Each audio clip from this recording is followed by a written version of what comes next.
এ মুসলমান বাবারা ভাইরা আমার, ও শোনাচ্ছেন বন্ধুরা আমার, শুধু মানুষেরা, ওই মালদা ডিস্ট্রিক্টে একটা থানা আছে, থানাটার নাম হলো পুকুরিয়া। ওই পুকুরিয়া থানার আন্ডারে বাড়ি। ছেলেটা বামুন ঘরের ছেলে, ছেলেটার নাম ছিল রমেশ ব্যানার্জি, ডবল MA করা ছেলে। হঠাৎ করে ফোন দেয়, আপনার নাম কি? আমিনুল ইসলাম। জি হ্যাঁ। আপনার বাড়ি বর্ধমান? জি হ্যাঁ। আপনার বয়ানগুলো শুনি আমার বড় ভালো লাগে, মহান মালিকের দরবারে দোয়া করেছিলাম, আল্লাহ বামুনের ছেলে আমার বয়ান শুনে আল্লাহ যেন তার হৃদয়ে, আল্লাহ তার কলবে কালেমা লা ইলাহা ইল্লাল্লাহু মুহাম্মাদুর রাসূলুল্লাহ, আল্লাহ তার কপালে ঈমান নসিব করে দাও। ঈমানদার করে বানাইয়ে দাও। আমরা তো সবাই ঈমানদার নাকি? ওয়াজ কিন্তু ভুলবেন না। আল্লাহ মানুষ বানাইছেন সুন্দর করে, মানুষের জন্য জান্নাত বানাইছেন, ঈমানদার মুত্তাকির জন্য জান্নাত, ও মানুষের জন্য। আমরা তো বিশ্বাস করি আমানতু বিল্লাহ ওয়া মালাইকাতিহি ওয়া কুতুবিহি ওয়া রুসুলিহি ওয়াল ইয়াউমিল আখিরি ওয়াল কদরি খাইরিহি ওয়া শাররিহি মিনাল্লাহি তাআলা ওয়াল বাসি বাদাল মাউত। এক আল্লাহকে বিশ্বাস করেছো, तमाम ফেরেশতাগণকে বিশ্বাস, আসমানি কিতাব সমূহকে বিশ্বাস, तमाम নবী রাসূল পয়গম্বরদেরকে বিশ্বাস করলে, ওয়াল ইয়াউমিল আখির কিয়ামতের দিনকে বিশ্বাস করলাম, ওয়াল কদরি খাইরিহি ওয়া শাররিহি মিনাল্লাহি তাআলা ওয়াল বাসি বাদাল মাউত। এই তাকদীরে ভালো মন্দ হয় কার ইশারায়? কার ইশারায় হয়? আল্লাহর। দেখবেন যারা ড্রাইভারি করে, যারা গাড়ি চালায়, এই যে চন্দ্রপাড়া এলাকার ভাইরা, গাড়ি চালকদের সামনে যদি রাতের বেলায় বা দিনের বেলায় বিড়াল যদি রাস্তা দিয়ে পার হয়ে যায়, ও ড্রাইভারের মনে মনে ধারণা বিড়াল পার হলো মনে রাস্তা কেটে দিল, বিপদ হওয়ার আশঙ্কা, আর গাড়ি পার করবে না। চারবার এমন এমন করবে, আর এমন এমন করবে, গাড়ি দাঁড় করাবে, গাড়ি পিছাবে। হাগো, রাস্তা দিয়ে বিড়াল পার হলে বিপদ হওয়ার সম্ভাবনা আছে না নাই? আছে নাই? বিড়াল অমঙ্গল না মঙ্গলজনক? রাসূল বলছেন, যে ঘরে বিড়াল পালিত হয়, বিড়াল পোষা হয়, সেই ঘরে জিন খবিশে কখনো আশ্রয় নিতে পারে না। রাসূলের এক সাহাবী ছিলেন, বিড়াল বগলে করে নিয়ে ঘুরতেন, তাই তো রাসূল বলেছিলেন, তুমি বিড়ালের বাপ। তার নাম হলো আবু হুরায়রা। জি হ্যাঁ, ঘরে কুকুর পোষা জায়েজ নাই, কিন্তু বিড়াল রাসূল পুষতে বলেছেন। তাহলে ভালো হয় মন্দ হয় কার ইশারায়? রুজির মালিক কে বলো? আচ্ছা, রুজির মালিক যদি আল্লাহ হলো, তো তোমার দুটো ছেলে হওয়ার পরে তিনটে কেন হলো না বলো? তুমি তো এখনই বলছো রুজির মালিক আল্লাহ, আর তুমি তো বাড়িতে সালমান মাকে বলে এসছো যেন ভুল করে তিনটে যেন হয় না, কারণ এই দুটো নিয়ে ঝামেলা পোয়াতে পারছি না। আচ্ছা, তিনটে যদি হতো, তুমি খাওয়াতে না আল্লাহ খাওয়াতো? আমাকে তোমাকে খাওয়াই কে? এই হাফেজ সাহেব ইমাম সাহেবদেরকে খাওয়াই কে? ওই মসজিদের কেসিআর সেক্রেটারি নাকি? এ বাবাজিরা ভাইরা আমার, ও সোনামণি মায়েরা বোনেরা, আমরা ইমানদার মানুষ। এ বাপ, ওই বামুন ঘরের ছেলেটা আমাকে ফোন দিল, হুজুর আপনার সাথে মোলাকাত করতে যাই। বামুন ঘরের ছেলেটা আমার বাড়িতে ইন্টারসিটি কেন্দ্রে হাজির হয়েছিল দ্বিপ্রহরের সময়। ছেলেটা আমাকে প্রশ্ন করেছিল, হুজুর আপনারা যে নবী নবী করেন, আমাদের বেদ পুরাণে কতবার নবীর কথা বলা আছে? আমি বললাম, বাবা শোনো, তোমাদের 4 বেদে কম বেশি 71 বার নবী মুস্তাফার গুণগান করা হয়েছে। বলে নবীজির গুণগান যে করা হয়েছে, নবীজির চরিত্র সম্পর্কে বেদ পুরাণ কি বলে? আমি বললাম, শোনো, তোমাদের বেদে লেখা আছে, আম সন্তা সরতি শতপতি মারমেঘে সুন্দরম মঙ্গলম নরসংসা অতত সংভবিষ্যতে মনংসে সদা নিবৌ বাসুদেবাঙ্গরঙ্গীতি পুণ্যগন্ধা নিষ্পর্শম। পৃথিবীর জমিনে কল্যাণ কর্তা হয়ে আসবেন তিনি, চেহারা যেন সুগন্ধি বার হবে, সেই সুগন্ধির সৌরভে দেশের মানুষের মন পবিত্র হবে, আর তার চেহারা যেন চাঁদি দিয়ে মুড়ানো হবে, তার নাম হবে নরসংসা। বাংলা করলে হবে প্রশংসিত, আরবি করলে হবে মুহাম্মাদুর রাসূলুল্লাহ। বামুন ঘরের ছেলেটা আমার সামনে দাঁড়াইয়ে বলে, হুজুর নবীজির কোন গানের কথা লেখা আছে?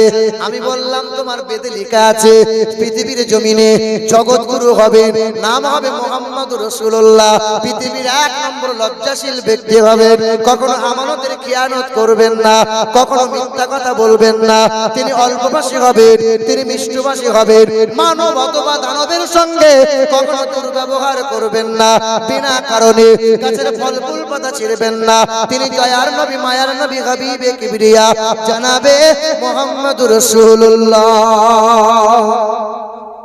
আজও ইংল্যান্ডের ব্রিটিশ মিউজিয়ামে লেখা আছে, আর মহাত্মা গান্ধী বলে গেছে, মহাত্মা গান্ধী যখন বেঁচে ছিল, মৃত্যু হওয়ার 16 দিন আগে একটা চিঠি লিখে দিয়ে গেলেন, বিশ্বের মানুষকে জানিয়ে দিয়ে গিয়েছিলেন। আজও চিঠি ইংল্যান্ডের ব্রিটিশ মিউজিয়ামে রাখা আছে, ভারতের ইতিহাস আজ গোপন করে দেওয়া হয়েছে। ওই মহাত্মা গান্ধী বলেছিল, পৃথিবীর জমিনে গুরু নানকের জীবনী পড়েছি আমি, মহাবীরের জীবনী পড়েছি আমি, গৌতম বুদ্ধের জীবনী বললাম, আব্রাহাম লিঙ্কনের জীবনী বললাম, যিশুর জীবনী বললাম। পশ্চিম আকাশে ওই আলোর আবির্ভাব হবে, whose first letter will be M and the last letter will be D, যে নামের প্রথম অক্ষর হবে M, শেষের অক্ষর হবে D, তার নাম হবে মুহাম্মদ সাল্লাল্লাহু আলাইহি ওয়াসাল্লাম। তিনি জীবনে কখনো কোনোদিন একটাও মিথ্যা কথা বলেন নাই, তিনি হবেন সুন্দরের চাইতেও সুন্দর। মানুষকে আল্লাহ সুন্দর বানাইছেন, আর সুন্দরের চাইতে সুন্দর যিনি, নবী মুহাম্মাদুর রাসূলুল্লাহ। আচ্ছা বলো, পৃথিবীর সবচেয়ে বড় লজ্জাশীল ব্যক্তি আমার রাসূলুল্লাহ, সেই নবীর উম্মত আমরা, আমাদের লজ্জা শরম আছে না গেছে? বলো বলো বলো।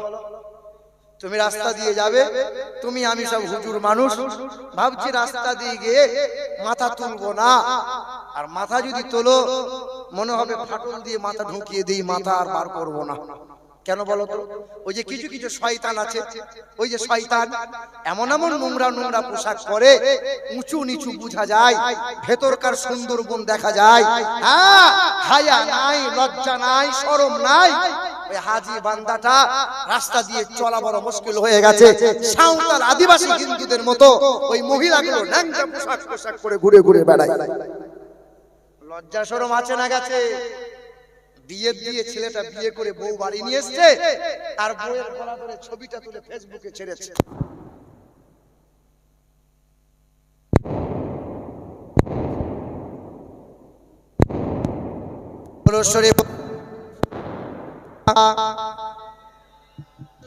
সাইয়্যিদনা ওয়া আলা আলি সাইয়্যিদনা।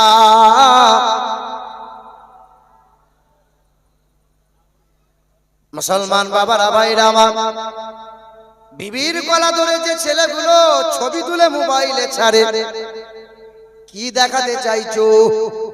বিবিটা আমার সম্পদ নয়, গোটা গ্রামের সম্পদ, দেখ আমার মালটা, দেখ দেখ দেখ। বলো না না, তুমি বলো, লজ্জা শরম আছে না গেছে? বলো বলো।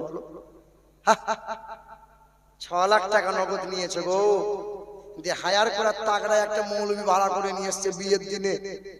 শুয়োরের পায়খানা গলাতে ঝোলানো, 4টে আঙ্গুলে ঝোলানো আছে, দিয়ে আমার মতো তাগড়াই মৌলবি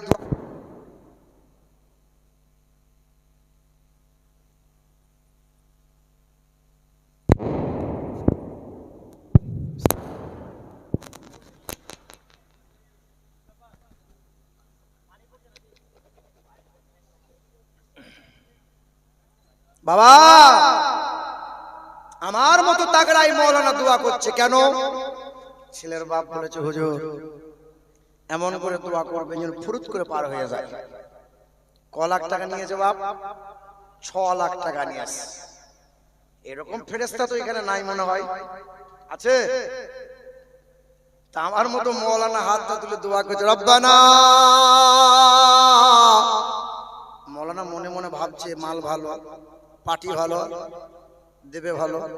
রব্বানা মৌলী সব কাঁদতে চাইছে কিন্তু কাঁদন বেরোচ্ছে না, বুঝলেন, থুতু লাগাচ্ছে। রব্বানা যালামনা, আল্লাহ এই ছেলের বাপকে ছেলেকে তুমি ফুরুত করে পার করে দাও আল্লাহ।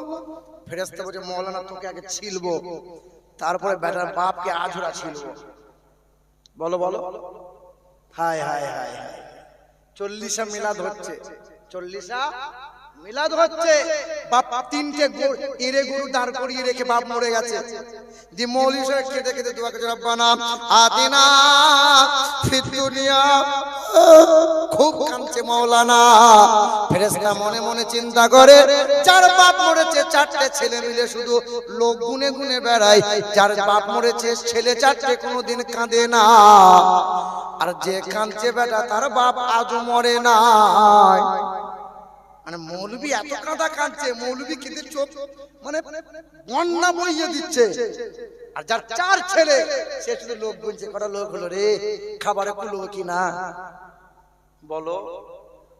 বা লজ্জা শরম কোথায় গেল? তুমি শুধু ভেবেছো মৌলবি ভাড়া করে নিয়ে দোয়া করে দেবো আর ফুরুত করে পার হয়ে যাবে আর জান্নাত চলে যাবে। মানে জান্নাত নানির বাড়ির গোয়াল ঘর বোধহয়। হ্যাঁ, সারা জীবন অন্যায় করেছে, হারাম খেয়েছে, সারা জীবন শুধু নবীর সনে গুস্তাখি করে গেছে। দিয়ে মরে যাওয়ার পরে 4 ছেলে বলছে এমিলের দ্বারাই হবে না, বাপকে পার করতে নিতে পারবে না। এই মাদ্রাসা থেকে ওই আশরাফুল সাহেবকে ধরে নিয়ে আসে, মাদ্রাসার প্রধান শিক্ষককে ধরে নিয়ে এসে। তো মৌলভী সাহেব বলছে আমি আমার দ্বারাই কি হবে? আপনার দ্বারাই হবে আমার বাপকে উদ্ধার করার মতো। আচ্ছা, মৌলভী সাহেব কেঁদে কেঁদে দোয়া করে বাপ পার হয়ে যাবে? জীবন ভোর শুধু হারাম আর হারাম, সব কাজে নোংরা কাজে জড়িত। আফসোস মুসলমান বাবারা ভাইরা আমার, লজ্জা শরমওয়ালা হয়ে যান, নবীজির উম্মত হয়ে যান, মিথ্যা কথা কম বলেন। দয়ার নবীজি মনে কখনো মিথ্যা কথা বলেন নাই। হে মুসলমানের ছেলেরা, ওই বামুন ঘরের ছেলেটা একটা একটা করে প্রশ্ন করে, একটা একটা করে জবাব দেয়। হঠাৎ করে ছেলেটা গলার পইতে খুলে নামিয়ে দেয়, হুজুর আমার বাবা যজ্ঞ করে গলায় পইতে দিয়েছিল, পুকুরিয়ার থানার আন্ডারে বাড়ি। চাঁচলটা মালদা পড়ছে নাকি? চাঁচল থানা এটা। ওই পুকুরিয়া থানার আন্ডারে, গ্রামের নামটা বলবো না, অসুবিধা হওয়ার সম্ভাবনা আছে।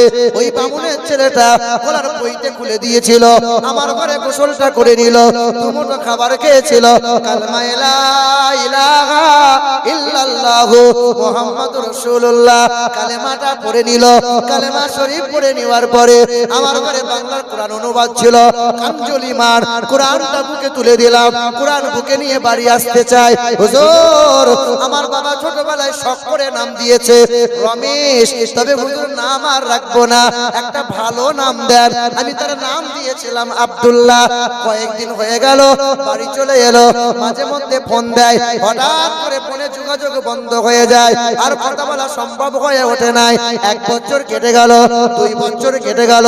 এই বছর রমজান মাসের আগে, রায়গঞ্জের আগে রাজবাড়ি বলে একটা জায়গায় আছে, হ্যাঁ ডান দিকে কয়েক কিলোমিটার দূরে একটা গ্রামে মাহফিল ছিল। মালদা পুকুরিয়া থেকে কম বেশি 60 কিলোমিটার রাস্তা। না জানি ছেলেটা ওই মাহফিলে হাজির হয়েছিল। রাত্রি 11টার সময় স্টেজে উঠেছিলাম, 1:20 মিনিটে আখিরি মোনাজাত হয়ে গেল, শেষ হয়ে গেল। কত শত মুরব্বি বাপরা ভাইরা সালাম দেয়, দোয়া দেয়, দোয়া নেয়, মুসাফা করে মানুষগুলো বাড়ি যায়। স্টেজে বসেছিলাম, হঠাৎ করে নজরটা বারবার চলে যায়, ওই ডান দিকে একজন যুবককে দেখতে পাই, মাথায় টুপি আছে, গালে তার কুচকুচে দাঁড়িয়ে আছে, ফুপিয়ে ফুপিয়ে ঝরঝর করে কান্না করে। স্টেজ থেকে নেমে গেলাম, ছেলেটার সামনে দাঁড়ালাম, যুবককে বললাম বাপ কাঁদো কেন? তোমার বাপ কি মারা গেছে? মা কি বেঁচে নাই? তুমি কি মুসিবতের মধ্যে পড়লে নাকি বলো? নওজোয়ান যুবকটা কান্না করে ছুটে এসে বুকটা কোমরে হাত দিয়ে জড়িয়ে ধরে বলে, হুজুর আপনি কি আমাকে চিনতে পারেন না? তবে হ্যাঁ চিনতে আপনি পারবেন না, কাল দাড়ি ছিল না, আজ গালে দাড়ি আছে। কাল মাথায় টুপি ছিল না, আজ মাথায় টুপি আছে। কাল লম্বা পোশাক পরি নাই, আজ লম্বা পাঞ্জাবি পরে নিয়েছে। হুজুর, আমার বাপ মা কেউ মরে নাই, আমি কোনো বিপদের মধ্যে নাই। তবে হুজুর, আপনি কি আমাকে চিনতে পারলেন না? আমার নাম সেই আব্দুল্লাহ। কাঁদিস কেন? কাঁদিস কেন? বলে কোরআনটা বুকে নিয়ে বাড়ি এসেছিলাম, রাতের বেলায় কোরআন পড়ছিলাম। কয়েকদিন পড়ার পরে বন্ধুগুলোকে জানিয়েছিলাম। পাড়ার মানুষ আমার কোরআন তেলাওয়াতের কথা জানতে পেরে বাবার কাছে অভিযোগ দায়ের করেছিল। ভোরের বেলায় আমার বাবা দরজা ভেঙে কোরআনটা আমার কাছে ছিনিয়ে নিয়ে কোরআনটা পুড়িয়ে দেবে বলেছিল। সেদিন বাবার সামনে গর্জে উঠে দাঁড়িয়ে বলেছিলাম, বাবা, পৃথিবীর সব ত্যাগ করতে পারি, কিন্তু মধুর বাণী কোরআন, এই কোরআন কোনদিন ত্যাগ আমি করতে পারবো না। বাবার সামনে থেকে কোরআনটা ছিনিয়ে নিয়েছিলাম। সেদিন বাবা চোখ রাঙিয়ে বলেছিল, বেরিয়ে যা। বাপ মা যদি চাস কোরআন লাথি মার, আর কোরআন যদি চাস তো বাপ মাকে ত্যাগ করে দে। সেদিন বাপ মা ভাই বোনকে ত্যাগ করে কোরআনটা বুকে নিয়ে বাবা তেজ পুত্র করে দিল। ধন দৌলত সব কিছু ত্যাগ করে দিয়ে মায়া মমতা বিসর্জন দিয়ে এলাকা থেকে 3 কিলোমিটার দূরে রাস্তার সাইডে তিরপল টাঙাই একটা ঘর বানাইছে। তিরপল দিয়ে একটা ঘর বানাইছে। হুজুর, রাত যায় দিন যায়, রাতের বেলায় কোরআন তেলাওয়াত করি আর দরুদ পড়ি। আমার মনে বড় বাসনা, আমার মনে বড় তামান্না। 1450 বছর হয়ে গেল, যাকে কোনোদিন চামড়ার চোখ দিয়ে দেখি নাই, যার চেহারা কখনো হাত দিয়ে ছুঁই নাই, শুধু শুনে তাকে এত মোহাব্বত করে নিয়েছে, তার জন্য সব কিছু উজাড় করে দিয়েছে। শুধু একটাবার মনের যাতনা, মনের বাসনা, একটাই মনের বেদনা, একবার যদি দয়ার রাসূল মায়ার নবীকে দেখতে পাই, আমার দেহে আমার কলবে আর কোনো কষ্ট থাকবে না। ওই নবীজির মহব্বতে কোরআন বুকে নিয়ে আজ মাথায় টুপি, গালে দাড়ি, সুন্নতি পোশাক পরে নিয়েছে। আমি তুমি কেন পারলাম না বলো? আচ্ছা বলেন তো বাপ, আবু জেহেলের যে নাম, নবীর সবচেয়ে বড় দুশমন ছিল আবু জেহেল। এই আবু জেহেল নামটা কর্মদোষে না আবু জেহেল নামটা তার আসল নাম ছিল? হ্যাঁ গো, বলো বলো না। আবু জেহেল নামটা কর্মদোষে ছিল। আবু জেহেলের আসল নামটা কি ছিল? আবুল হাকাম। কি নাম? আবুল মানে জ্ঞানের পিতা। আবু জেহেলের বাড়িটা কাবা শরীফ থেকে খুব দূরে ছিল না কাছে ছিল। তার বাড়ির নাম ছিল দারুন নাদওয়া। এখন ওটা পেশাবখানা হয়েছে, হাজিরা ওই জায়গায় পেশাব করে আসে। আচ্ছা বলেন তো বাপ, আবু জেহেল কোরআন শুনেছিল না শুনে নাই? গোপনে গোপনে লুকিয়ে লুকিয়ে কোরআন শুনেছিল। কিন্তু আবু জেহেল যখন কোরআনের মতো মধুর বাণী, কোরআনের মতো এত সুন্দর কিতাবকে, এত বড় জ্ঞানী ছিল আবু জেহেল যে কথায় কথায় শব্দ, কথায় কথায় সাহিত্য, কথায় কথায় কবিতা, ছন্দ বানাতে পারতো। কিন্তু নবী বললেন, সে যখন কোরআনকে মেনে নিতে পারলো না, কোরআনের মতো কিতাবকে যখন বুকে আঁকড়ে ধরতে পারলো না, সে আর জ্ঞানের পিতা নয়, সে হলো মূর্খের পিতা। মূর্খের পিতা, তার নাম হলো আবু জাহাল। এ বাপ, তার নাম ভালো ছিল, কর্ম খারাপ ছিল। এখানে কত ভালো ভালো নাম আছে। কারো নাম রহমতুল্লাহ, কারো নাম কুদরতুল্লাহ, কারো নাম আরমান, কারো নাম কুরবান, কারো নাম সুরমান, কারো নাম তো ইরান। নাম তো ভালো ভালো বাপ, কাজগুলো ওই রকম হয়ে যাচ্ছে না তো? বিবেক দাও, একটু বিবেক দিয়ে চিন্তা করো। মুসলমান বাবারা, ভাইরা আমার, ও সোনার চাঁদ বন্ধুরা আমার, শুধু মানুষেরা,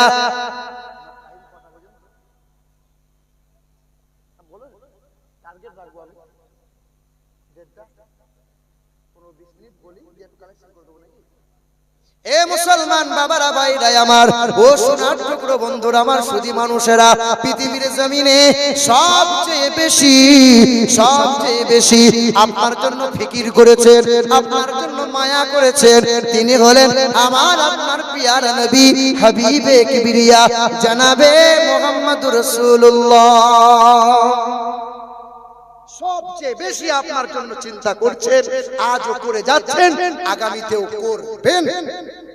জানা আছে নবীজির যখন 8 দিন বয়স ছিল, মা হালিমা নবীকে তায়েফ শহরে নিয়ে গিয়েছিল আর নবীকে আদর করে বড় করে তুলেছিলেন। বড় হয়ে রাসূল আমার নবুয়তের প্রচার যখন করার দায়িত্ব পেলেন, নবী আমার কোরআনের বাণীটা নিয়ে ওই তায়েফ শহরে গিয়েছিলেন। তায়েফ শহরে গিয়ে আমার রাসূল বলেছিলেন, লা ইলাহা ইল্লাল্লাহ আনা রাসূলুল্লাহ, তোমরা এক আল্লাহকে মেনে নাও, আমি নবীকে তোমরা স্বীকার করে নাও। সেদিন তায়েফের নিষ্ঠুর মানুষরা বলেছিল, মুহাম্মদ মরার জায়গা পেলে না, এখানে মরে গেলে যে মাটি দেওয়ার লোক পাবে না। আল্লাহ রাসূলের সামনে বেয়াদবি করেছিল, নবীর কদমটা থমকে গেল।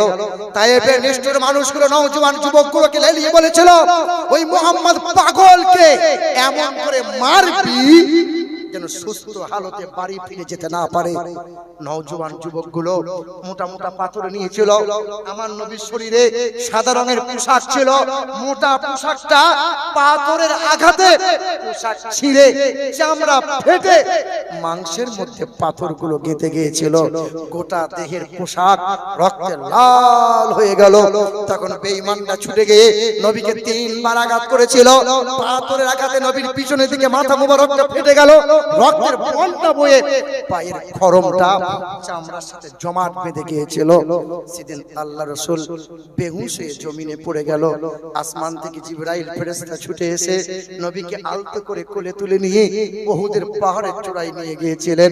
উহুদের পাহাড়ের চূড়ায় নিয়ে গিয়ে জিবরাইল আলাইহিস সালাতু সালাম বলেছিলেন, উহুদ পাহাড় যে নবীকে সৃষ্টি না করলে আল্লাহ আসমান জমিন বানাইতো না, যে নবীকে সৃষ্টি না করলে আল্লাহ চন্দ্র সূর্য বানাইতো না, যে নবীকে সৃষ্টি না করলে তোর মতো পাহাড় তো হতো না রে। আজকে তোর কোলে আমার নবীকে একবার শোয়াবো, একটু নরম বিছানা হয়ে যা না। আজ হাজিরা হজ করতে গেলে কষ্ট করে যদি পাহাড়ের চূড়ায় একবার উঠে দেখে আজ জায়গাটা সমতল হয়ে আছে। নবীকে আমার মুসলমান সোনার টুকরো বন্ধুরা আমার, সুধী মানুষেরা, এ আমার বাবাজিরা ভাইরা আমার, তখন দয়া রাসূল সাল্লাল্লাহু আলাইহি সাল্লামকে পাহাড়ের চূড়ায় শুইয়ে দিলেন। জিবরাইল ফেরেশতা পাখনা করে হাওয়া করলেন। তখন রাসূলুল্লাহর চক্ষু মুবারকটা খুলে গেল। জিবরাইল ফেরেশতা বলছেন, ইয়া রাসূলুল্লাহ, আপনি একবার হ্যাঁ বলে দেন, একবার অর্ডারতে দেন, বেঈমানগুলোকে ধূলিসাৎ করে দেই।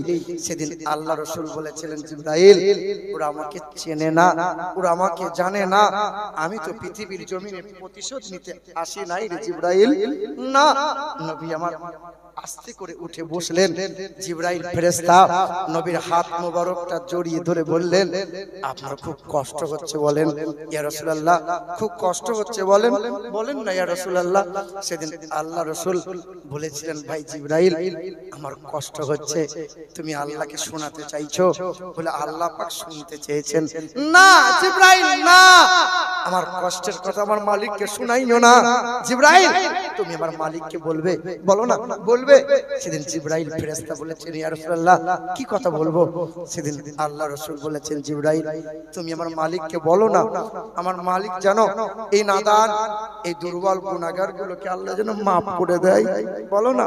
সেদিন জিবরাইল ফেরেশতা বলেছেন, ইয়া রাসূলুল্লাহ, আমি আদম নবীকে দেখেছি, আমি মুসা কালিমকে দেখেছি, আমি ঈসা রুহুল্লাহকে দেখেছি, तमाम নবী পয়গম্বরকে দেখলাম, তারা সংসার করেছিল, কখনো কখনো নিজের সংসার করে উম্মতের কথা ভুলে গিয়েছিল।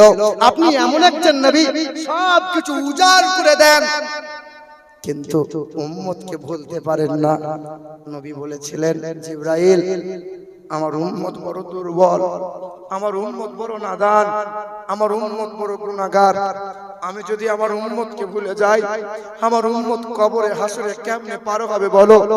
আমার উম্মতের পুলসিরাতে হাতটা ধরে উম্মতকে কে পার করবে বলো? আমার উম্মতকে জাহান্নাম থেকে কে জান্নাতে নিয়ে যাবে বলো? 10 বছর কেটে গিয়েছিল, 10 বছর কেটে গেল। নবীজির বয়স তখন 61 বছর ছিল। আম্মা জান আয়েশার ঘরে কাঠের চৌকির উপরে নবী বসা। একদিন ডাক দিয়ে বলছেন, আয়েশা। আম্মা আয়েশা সিদ্দিকা ছুটে গিয়ে বলছেন, লাব্বাইক ইয়া রাসূলুল্লাহ। ডাক দিয়েছেন, আল্লাহ রাসূল বলছেন, আয়েশা, আমার শরীরে একবার হাত দাও। নবী চেহারা মোবারকে হাতটা দিয়ে বলছেন, ইয়া রাসূলুল্লাহ, আপনার শরীরে যে বড্ড জ্বর গো রাসূল। তখন আল্লাহ রাসূল বলেছেন, আয়েশা, জাইতুনের তেল একটু উষ্ণ গরম করে নিয়ে আসো। আমার পিঠে একটু মালিশ করে দাও না আয়েশা। আম্মা জান আয়েশা জাইতুনের তেলটা গরম করে নিয়ে নবীর পিঠে একটু মালিশ করে দিতে চেয়েছেন। নবীর পিঠ মোবারকটা দেখে মা আয়েশার চোখটা চড়ক গাছ হয়ে গেছে। তখন আল্লাহ রাসূলকে বলছেন, ইয়া রাসূলুল্লাহ, আপনার পিঠে কবে পক্ষ হয়েছিল গো নবী? আপনার পিঠে কবে বসন্ত হয়েছিল গো নবী? তখন আল্লাহ রাসূলের কথাটা বন্ধ হয়ে গিয়েছিল। নবী তখন কেঁদে বলেছিলেন, আয়েশা, নবী পয়গম্বরদের শরীরে কখনো পক্ষ হয় না রে আয়েশা, তাদের দেহে কখনো বসন্ত হয় না রে আয়েশা। 10 বছর আগে তায়েফের নিষ্ঠুর মানুষরা মেরেছে, সেই পাথরের গেঁথে যাওয়া দাগগুলো এখনো খাল খাল গর্ত গর্ত হয়ে আছে। আয়েশা, এই দাগ আমি হাসরের ময়দানে আমি আমার মালিককে দেখাবো, আর আমার মালিক দেখে বলবে